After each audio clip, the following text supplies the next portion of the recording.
The unexpected election of Donald Trump as President of the United States, stunning to the media and foreign governments, makes us focus on U.S.-China relations. China is often bashed a bit in U.S. elections, but Trump took it to a new level as he has made repatriating jobs to the U.S. a major part of his appeal. Obviously, there are many questions, many concerns about a Trump presidency, but in my opinion, China-U.S. relations needs to be high on the agenda. The U.S. is almost evenly divided, viscerally as well as politically. I see the division in my own family. But we cannot afford to get U.S.-China relations wrong. The stability and prosperity of both countries are at stake, along with that of the rest of the world. When charismatic New York real estate businessman Donald Trump steps into the Oval Office, people expect him to differ from his predecessors, perhaps dramatically. For a start, the billionaire-turned-reality TV star has never run for office, and that makes his policies hard to predict, especially his foreign policy. Across the Pacific, Chinese people have mixed feelings over Trump's victory. Hillary is quite fake. She brought a lot of trouble to the China-U.S. relations in the past. But Trump is a businessman, so he's more pragmatic and he's straightforward. I don't think Trump is reliable. I've got a feeling that there is going to be chaos in the U.S. under his presidency. He's a political outsider, not professional enough to run the country. Trump is a successful businessman, so I think he's able to help improve the bilateral trade. You don't know what exactly Trump is thinking about. He's a businessman, not a politician. As an old Chinese saying goes, looking to history, one foresees destiny. Even though Trump has not developed his overall policy toward China, he has played the China card during his long campaign for the White House, focusing on bringing back American jobs. They use their smartest, toughest, meanest people. We use dumb people. We use hacks. I've done a lot of business with China. I think China's great. I've done great. I've made a lot of money with China. You take a look at what's happening to steel and the cost of steel, and China dumping vast amounts of steel all over the United States, which essentially is killing our steel workers and our steel companies. We have to guard our energy companies. Trump is known to be a pragmatist, a fast learner, and quick to take advantage of opportunities. In order to win, he could change his stance overnight. So how much of what he has said on China will be carried into the White House, and what Trump's presidency means to Sino-U.S. relations is still anyone's guess. I discussed China's reaction to President-elect Trump with two thought leaders, Ambassador Zhou Enziong, China's ambassador to the United States, 2005 to 2010. He is now Secretary General of the Boao Forum for Asia. And Professor Huang Ping. He is president of the Chinese Association of American Studies. Professor Huang, were you as surprised as I was to see President-elect Donald Trump? Definitely yes. Even I have said during the BRICS that this year's most uncertainty was not the BRICS, but the U.S. election. Ambassador Zhou, it's good to see you again. We have interesting times in which we live. You've been following China-U.S. relations for a long time, ambassador to the U.S. 2005, 2010. You've seen ups and downs and twists and turns. Were you as surprised as I was to see the election of Donald Trump? It is a surprise. I think it will be a surprise to many people. But what happened? How is China reacting to this? I mean, it's soon and it's quick, but what are some of the initial reactions in China? I think the message sent to Trump by the president, our president, was very warm a message, and it also is expression of China's expectations for the new relationship from a new start. Yeah, so it's interesting from President Xi Jinping was very carefully written in terms of its presentation. It was to further forward the relations and from this new start. So let's just analyze that word. To further forward means... My understanding is this, because it's been a agreement between China and the previous administration. That is, the two of them will both work to develop a new type or new model of sort of a major powers relationship, meaning a relationship of mutual respect and mutual beneficial and cooperation, and there will be neither conflict or confrontation. And so the wording was repeated in the message, but the sort of the code name, so to speak, of it was not in it, because it would take the two, the new administration and the Chinese government to agree that they would continue that consensus, work on that consensus. So let's go back to the consensus, and that is a new type of major power relationship. Right. was the understanding. Yeah, was the agreement. Yes. Between President Xi and President Obama. Yet in the American media, the American diplomatic establishment, that term probably had different interpretations, which is often what U.S. and China will do is they have a phrase and each is allowed to interpret it in its own way to deal with its own domestic issues. Is that fair comment? But I think, you know, actually it's good for both China and the United States if we are able to reach that goal. And the goal is that we should have a relationship of one, there is neither conflict or confrontation, and it will be one of mutually beneficial, and also it will be so there will be one of cooperation, increasing cooperation. Okay, so from that base, though, with the additional comment that President Xi sent, that we're doing this from this new start. So how do we interpret? Because that we've said that before. That's in place. This new type of major power relationship may be interpreted differently in both new cases. Start, I think, because it's a new administration. Okay. And in the past, you know, it happened. The new administration, particularly if it's a new administration of a different party, okay, would not, you know, sort of continue or carry on the commitment made by the previous administration. So it happened before. You know, you are one of the leaders as a scholar in the academic world, but as an advisor to the many of the foreign policy issues that occur as an expert on America. So among the elites, the scholars, the diplomats with whom you talk, what were the prior attitudes towards Trump? I think first, for most of us researchers about U.S. or China-U.S. relations, foreign policies towards U.S. or U.S. foreign policies towards China, we knew the Democratic parties and Obama's team, Hillary's team, her past, her policies, either Secretary of the State. So we knew, we are quite familiar with even those people in her or Obama's team. But we had no idea about Trump and his team. Therefore, except from his wordings during the campaign, we had also an idea about actually what might be his real policies, not only towards China, towards the world, towards the market, towards the economy, trade, all of those. So we also feel quite a kind of challenge, uncertain, when the result was. On the one hand, you know, as you've said, the Clinton policy, you know, the people behind her, so you would have a very high certainty of what policies would be in every area: trade, international relations, human rights, territoriality, Taiwan, all the issues of America-China relations.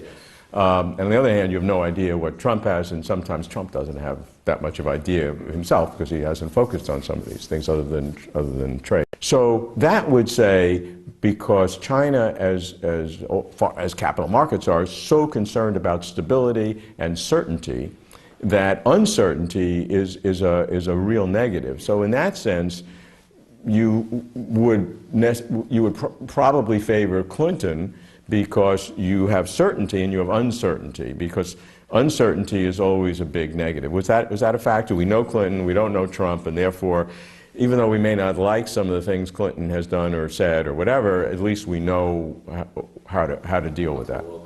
I think, let me say, we definitely would rather prefer certainty, stability, continuity. Yeah. Instead of anything uncertain, you don't know how to work or how to deal with it, therefore what may happen next. Right. So that is, I think, the same for others. Sure. I mean, capital markets are that way. Indeed. Each new administration likes to do something different than the past to show that they're smarter, better, able to handle things more. So which of the areas in U.S.-China relations can the new administration make a difference in a positive way, more than the previous administration? I think they may call it differently, but I think in essence, there should be continuity. And the continuity is something that matters. So we hope there will be continuity, clear continuity in this relationship. Yeah. All major institutions of the world value continuity. Business, capital markets all put a very high value on stability and continuity. China actually has even a higher degree of importance that it looks to for continuity. So stability, continuity is exceedingly important for China domestically and indeed in the international markets and all the things that China does. So how can a Trump administration help with that continuity? Our advice, my personal advice would be, hope he will carry on the agreements already reached. For instance, there have been mechanisms, a number of mechanisms between the two countries. So I think, for instance, the three commissions between China and the United States. One is about strategic and economic dialogue, and one about the humanities, and one about science and technology, and so I hope all these commissions, joint commissions, would continue to work and adopt a new agenda, which would be very important for China and the United States. So the continuity of the three commissions would be a signal that continuity is respected in terms of the bilateral relations. Yeah, and also joint communiques. Yeah, well, that's the very important foundation of U.S.-China relations. Right. So reaffirm all these principles. The principles carried out in all these joint communiques. So first, Trump has to study them and find out what they are. Given Trump's history of inconsistency in policy, if he did come out with some positive prescriptions for U.S.-China relations, would the Chinese government give it as much credibility than if Hillary Clinton would have said it, because they know that she has a history of political stability in her policies? I think we will deal with him not as an individual, because he now represents the United States. He's the president of the United States. So we're dealing with him, actually we're dealing with the United States and the U.S. government. So I think he understands this. So he will be, I think you will see changes in his style. That's my guess.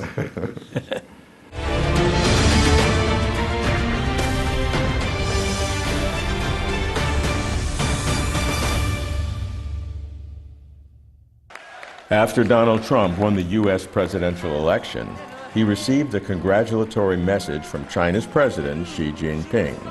In the message, Xi said he looks forward to work with Trump to push China relations further forward from a new starting point. Xi emphasized that both countries bear the special responsibility to maintain world peace and stability and to enhance global development and prosperity.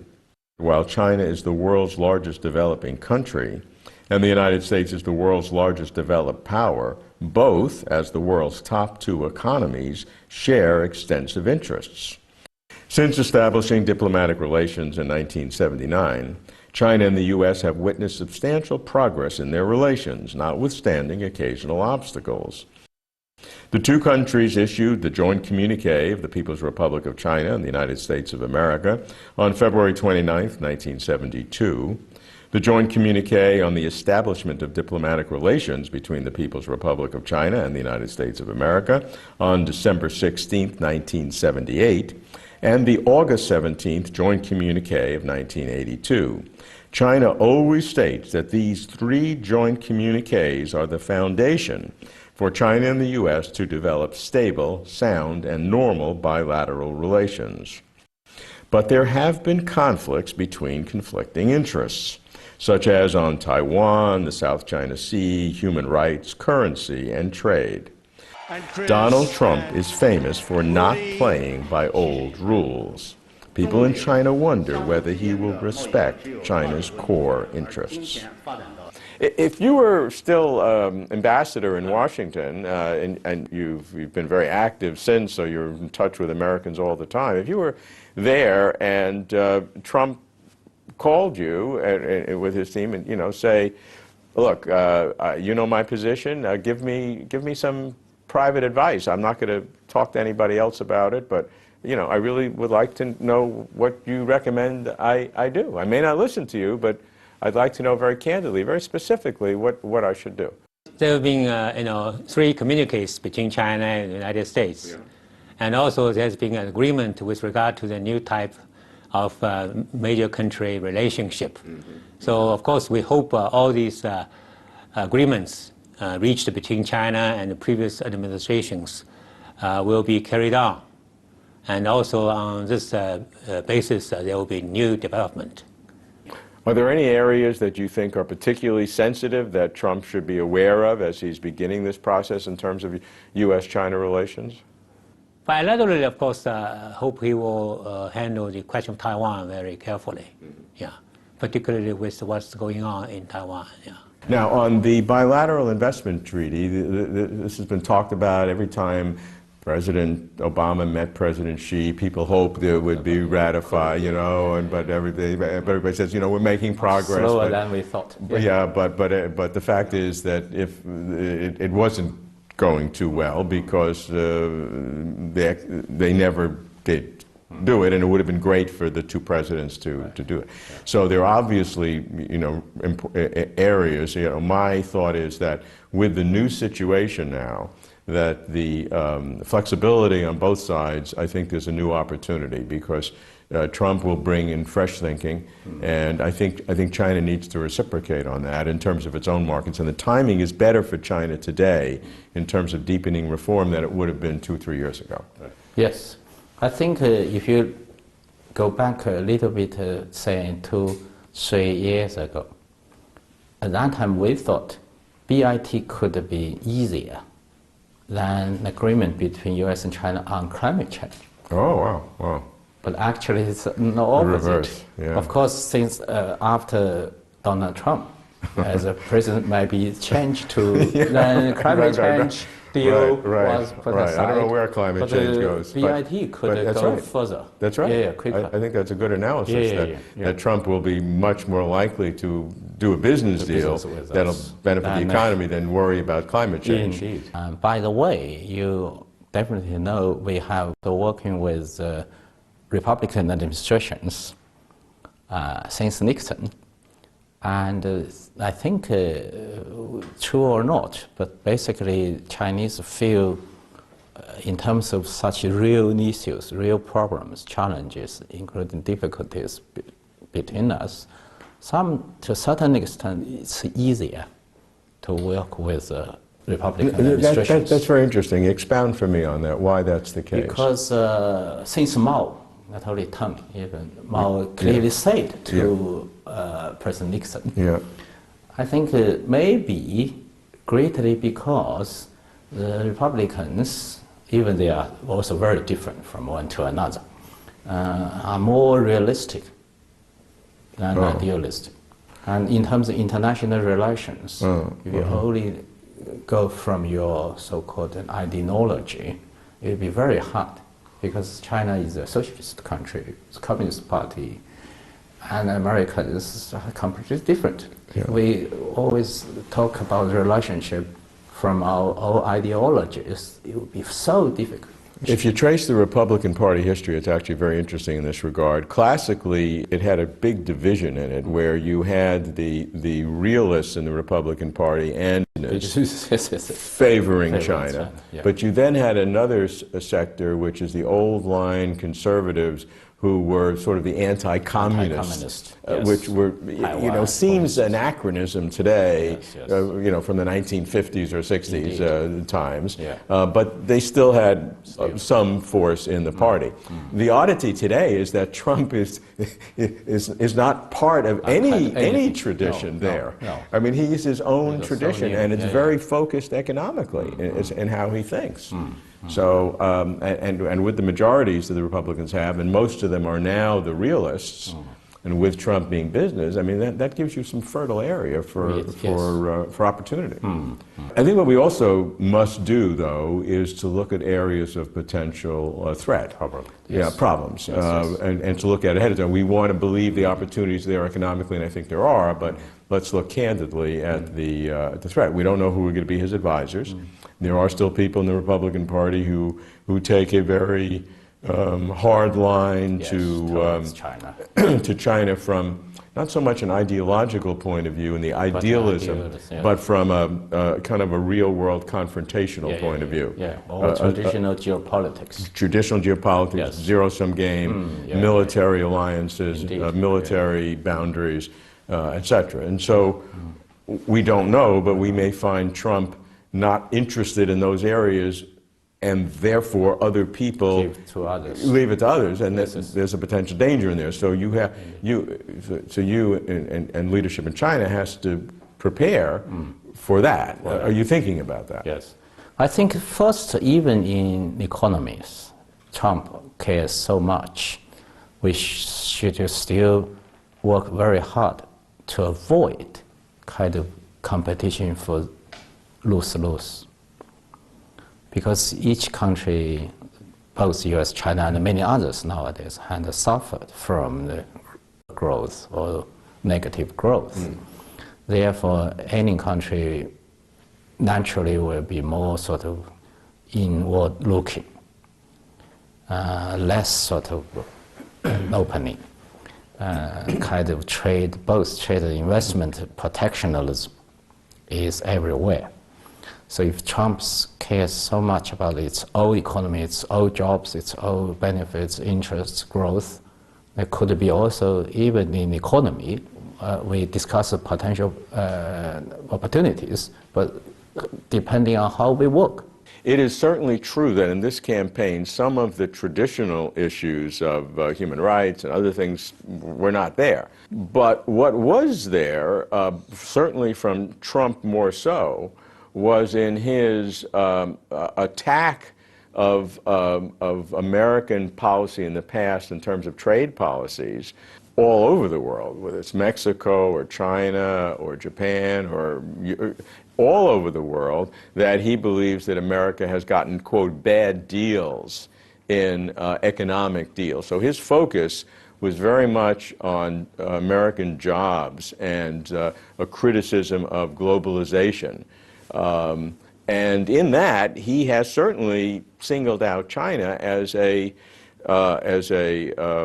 big problem for the U.S., although he doesn't blame China. In a sense, he praises China. He says they're smarter than we are, criticizing the previous generation.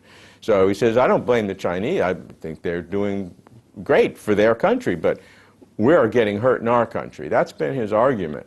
And so now that he has the responsibility, we don't know what he's going to do. That is a concern of many of the people in the world. The concern about the trend, of his policy. I mean, his trade policy. So we see sort of protectionism, in his words concerning trade. So, I mean, the concern that would he sort of develop a policy of trade which would be protectionist in character or in nature? And if that's the case, what would it mean for the trade partners of the United States? But I think actually, everyone, including the United States, has benefited a great deal from the increased world trade. And the difficulty is that how that the benefit should be shared, among people in the United States. But that's a problem which you need to sort out by yourselves. He was charging the big companies to move the headquarters overseas and keep the profit overseas without taking it home and so forth. So I think that's a problem with the big companies of the United States. Yeah, the danger again is that if Trump so concentrates on domestic affairs and takes very little interest in the traditional alliances or approaches, that other countries will feel insecure, and that creates for more instability wherever they go. And different countries may make different decisions, alliances may start forming between different people, and that's clearly not in China's best interest. China needs more than almost any other country a stable international environment to enable its dramatic industrial transformation, which will take decades, not just a 5-year plan. It's going to take many, many 5-year plans to complete a full transformation and reindustrialization. 35 years. So the goal is 2050, and that's a realistic goal, but still it may not even be then. Maybe the end of the whole century. Because it's a big challenge, and China cannot afford an unstable world. And some American foreign policy analysts who are against Trump think that he's completely unaware of what will happen, even though he only wants to concentrate on protect the U.S., that if he does that, the world will become unstable because all different countries will be planning their own things. If he doesn't defend NATO against Russia in their perception, then maybe Germany and France will start developing nuclear weapons or developing them because they don't trust the U.S. anymore. So there's a lot of opportunity for instability that we all have to be concerned about. Therefore, I think for U.S.-China relations, we should also go beyond the only bilateral, but the regional and global. We have to also work together for the world poverty, development, polarization, unequal distribution of wealth, problem in the Middle East, in Africa, in other parts of the world. So uncertainties, crisis, and therefore how the big countries should be, say, responsible stakeholders. Donald Trump has a motto, now famous: "Make America Great Again." I believe he means it. But his greatness for America does not depend on absolute ideologies. And in his victorious overturning of much of the American elite, he is not beholden to any interest group. Trump has been known to change his position in the same week, sometimes in the same interview. While I understand why he has been castigated for his lack of consistent positions, he has said that such flexibility gives him strength. And here, he is not necessarily wrong. And this flexibility may facilitate U.S.-China relations. I believe, or I hope, that Trump's pragmatism to put America first will lead to a constructive engagement with China. Trump will be pulled in all directions by those who got him elected. But Trump is his own man. He will define what it takes to make America great again, and I think he will see, what many of us see, that China and the United States will either succeed together or fail together. This is not a zero-sum game. We both win or we both lose. But China will also have to play its part. Chinese policymakers have an opportunity to change the old rules, see China-U.S. relations with sophistication and nuance. Trump, above all, wants to be a winner. So China and the U.S. can redefine what it means for both countries to win. We'll be watching, keeping closer to China.